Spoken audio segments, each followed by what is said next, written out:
هؤلاء جنود اللواء التاسع مشاة التابع للمنطقة العسكرية السادسة في الجيش الوطني، وهم يخوضون اشتباكات مع الميليشيات لتأمين التحام جبهة المتون والمصلوب والساقية. احنا الآن في مواقع الزرقاء، في آخر مترس من متارس الزرقاء في القلب، والآن احنا على مشارف ملاحة، وبعدها سلسلة جبل سليام، وإن شاء الله يعني بعد سلسلة سليام الخارد ومديرية رحب ومديرية المطمة إن شاء الله. فالعدو منهزم، والشباب والرجال الصادقين الأوفياء المجاهدين المخلصين كذا شفتهم بأنفسكم. الاشتباكات أسفرت عن تقهقر الميليشيات إلى مثلث عمران صنعاء الجوف بعد أن تكبدت خسائر في المعدات والأفراد.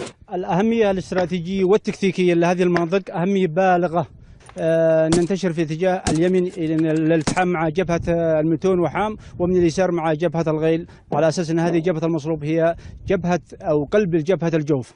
التحام الجبهات جعل جنود الشرعية يشتبكون مع الميليشيات بالأسلحة الخفيفة والمتوسطة في مناطق من أرحب في صنعاء وحرف سفيان في عمران.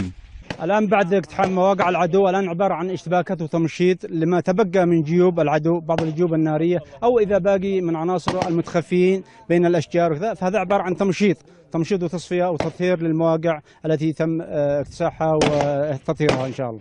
وتكمن أهمية الانتصارات الأخيرة في دفع الميليشيات بعيدا عن القرى المحررة والتي دأبت على استهدافها بقذائف مدفعية الهاون.